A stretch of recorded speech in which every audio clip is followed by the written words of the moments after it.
देखो तो आज राजा जनक की दुआरी में कैसे पतरी परोसाए है।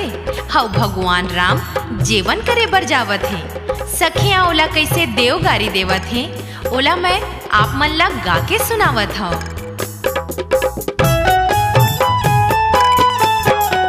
मड़वा तरी में परोसे है पतरी, मड़वा तरी में परोसे है पतरी, जेवत अवध बिहारी के हाथ आई, जेवत अवध बिहारी।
देखो तो राजा दशरथ जी हा बड़ा प्रेम से जेवत है। और का कहत हावे, राजा दशरथ जी हा खावत जेवान, राजा दशरथ जी हा खावत जेवान, कहत हावे बने जे बनारी के कहत हावे बने जे बनारी।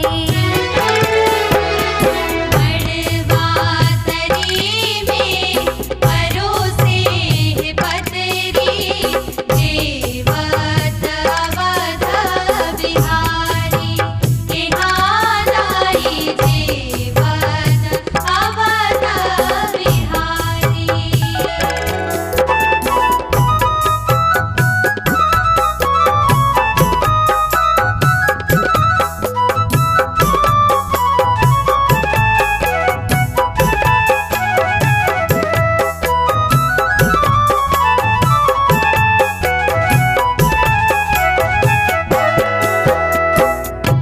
सुनो राजा दशरथ जी हा कैसन मगन होके जेवन करत है। और का कहत है, बराला परोसे लड्डू कचौड़ी, बराला परोसे लड्डू कचौड़ी, किसमा किसमा के सोहारी के हाजी, किसमा किसमा के सोहारी। मड़वा तरी में परोसे है पतरी, जेवत अवध बिहारी के हाथ आई, जेवत अवध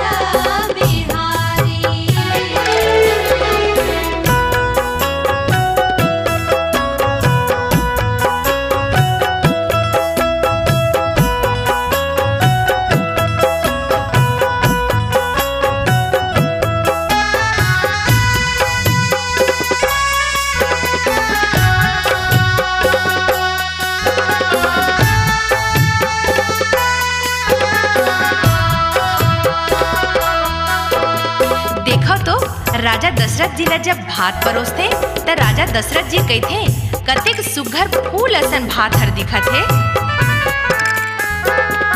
भात ला परोसे है कली जैसे सुघर, भात ला परोसे है कली जैसे सुघर, दार कढ़ी तरकारी के बने हैं, दार कढ़ी तरकारी।